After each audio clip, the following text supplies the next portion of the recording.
About sowing क्या है? Most important part of crop production है। Before sowing good quality seeds are selected. अच्छा quality का हम लोग सीड लेंगे, उसको साफ़ सुथरा करेंगे, हेल्दी सीड होगा गुड वैरायटी का। Farmer use to use seeds which give a high yield. Farmer use करेगा सीड को बहुत ही जो कि हाई यील्ड का होगा, अच्छे हाईब्रिड का, अच्छे हाईब्रिड का। अच्छा एक बात कहना चाहती हूँ, बिहार में आप कितना भी पढ़ लो आपको हाई क्वालिटी के टीचर्स नहीं मिलेंगे, अच्छे क्वालिटी के। जो अच्छे क्वालिटी के भी हैं भी मेरिट्स हैं जिनमें, वो मार खा रहे हैं, चाहे अच्छे स्टूडेंट्स हो या कोई भी ऑनलाइन पढ़ा रहे हैं, क्योंकि वो जान रहे हैं क्योंकि भीड़ में जो है आप हमेशा एक बीइंग अ टीचर मैं आपको यही कहूँगी कि आप हमेशा अच्छे रास्ते पे चलना, गलत रास्ते पे नहीं। God is watching each and every action. Okay, चलिए हम लोग आते हैं। तो एक दिन मैंने देखा कि मेरी माँ क्या है, कुछ ग्राम सीड्स को रखी हुई थी वेसल यानी बर्तन में, उसमें कुछ उन्होंने पानी डाला। उसके बाद देखते हैं वो सीड क्या हुआ, उस पर तैरने लगा उस बर्तन में। मैंने सोचा कि ये सीड जो है, ये बीज है, वो उस पर क्यों तैर रहा है।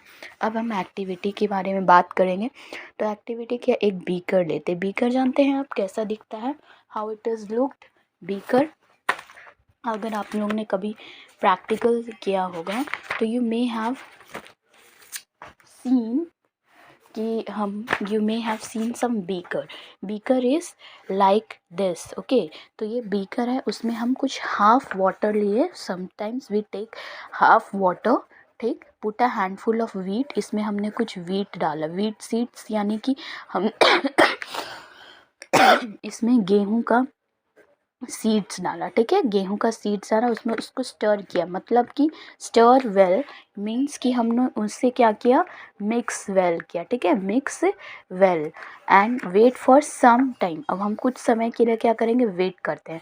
यानी कि हमने क्या किया, इसको पानी में डाला, यानी कि इससे क्या हुआ कि जो हम पहले वाले एक्सपेरिमेंट में देख चुके थे ये वाले कि सीड तैरने लगा, तो उसी तरह इस बीकर में भी सीड क्या होगा, तैरने लगेगा।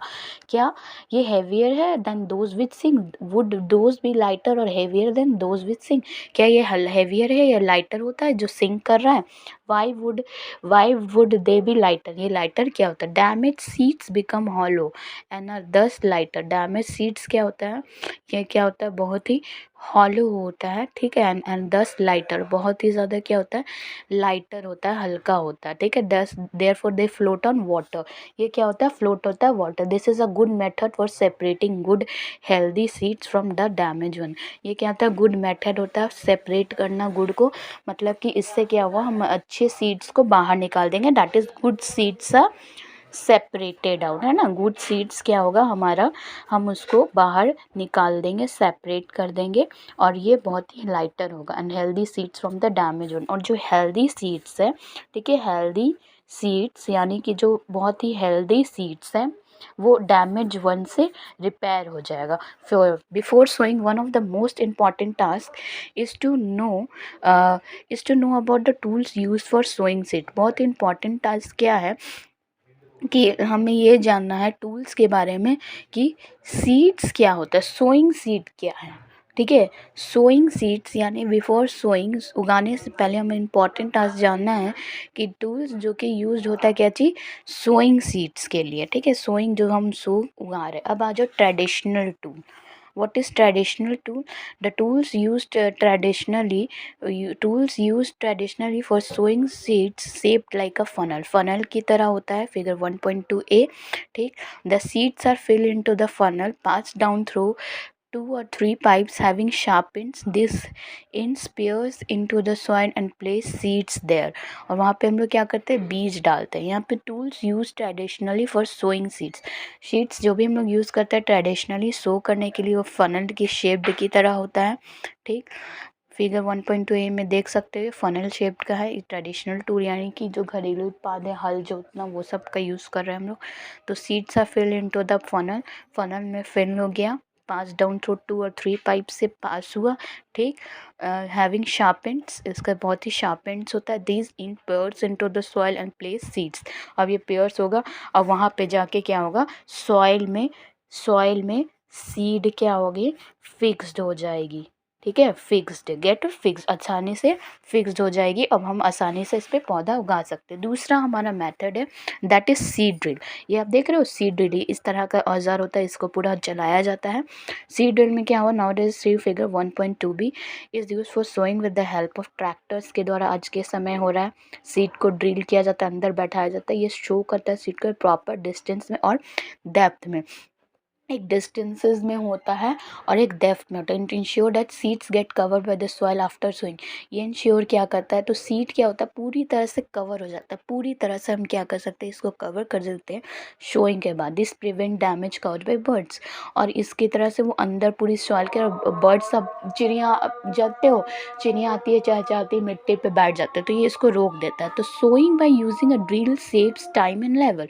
अब हम ड्रिल जितना अंदर करेंगे तो ये हमारे टाइम को और हमारे लेबर को क्या करेगा, तो उसके हमारे लेबर को बचाएगा। ठीक, हमारा सीड को जितना अच्छे शो होगा, मतलब उगेगा, अंदर जाएगा, ड्रिल होगा, हमारे समय को बचाएगा, हम आसानी से उसमें पौधा लगा सकते हैं। There is a nursery in near my school. Nursery है, I found that little plants were kept in small bags. Nursery हम पता है किसे कहते हैं, ऐसे पौधे को कहते हैं जो कि बच्चा बेबी प्लांट को हम नर्सरी प्लांट कहते हैं। ओके, तो यहाँ पे हम क्या देख रहे हैं, little plants were kept in small bags. छोटा छोटा जो पौधा होता है बच्चे, उसको हम क्या करते हैं, तो स्मॉल बैग्स में रखते हैं। Why are they kept like this, हम इसको ऐसे क्यों रखते हैं, क्यों, ताकि seeds of a few plant जैसे पैडी हो गए, ये सब नर्सरी में उगते हैं। ठीक है, हम लोग उसको पौधे में क्यों रखते हैं, तो when they grow into plantlets, जब ये plantlets में ग्रो होंगे तो ये transplanted होंगे द फील्ड मैनुअली। ठीक, some forest plants and flowering plants are also grown in the nursery. कुछ फॉरेस्ट प्लांट्स और फ्लावरिंग प्लांट्स, ये सब क्या होता है, ये सब क्या होता है, नर्सरी में उगता है ना। Appropriate distance between the seeds is important to avoid overcrowding of plants. ठीक है, एक अप्रोप्रिएट डिस्टेंस होता है सीड का, जो कि इम्पॉर्टेंट होता है क्या, तो ओवर क्राउडिंग, जो भी प्लांट्स का ओवर क्राउडिंग हो रहा है उसको, this allows plants to get sufficient sunlight, nutrients and water from the soil। इसमें क्या होता है, ये अलाउ करता है न्यूट्रिशंस आने का, सफिशिएंट सॉइल को आने का। ठीक है, सॉइल में sometimes a few have to be remove to prevent overcrowding.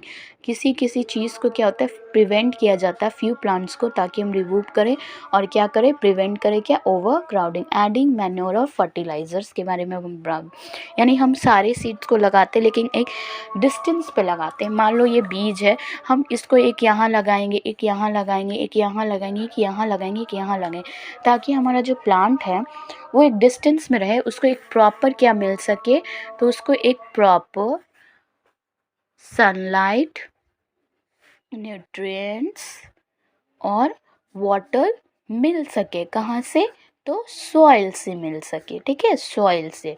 ठीक है, sometimes a few plants have to remove, क्योंकि कभी कभी हमें बहुत सारे प्लांट को क्या करना पड़ता है, रिमूव करना पड़ता है ड्यू टू ओवर क्राउडिंग। बच्चा एक साथ अगर रह जाएगा, ओवर क्राउडिंग हो जाएगा। ठीक है, ओवर क्राउडिंग हो जाएगा, तो उस कारण बच्चा हमें इसे क्या करना पड़ता है, तो रिमूव्ड करना पड़ता है। ठीक है, अब है एडिंग मैन्योर और फर्टिलाइजर्स।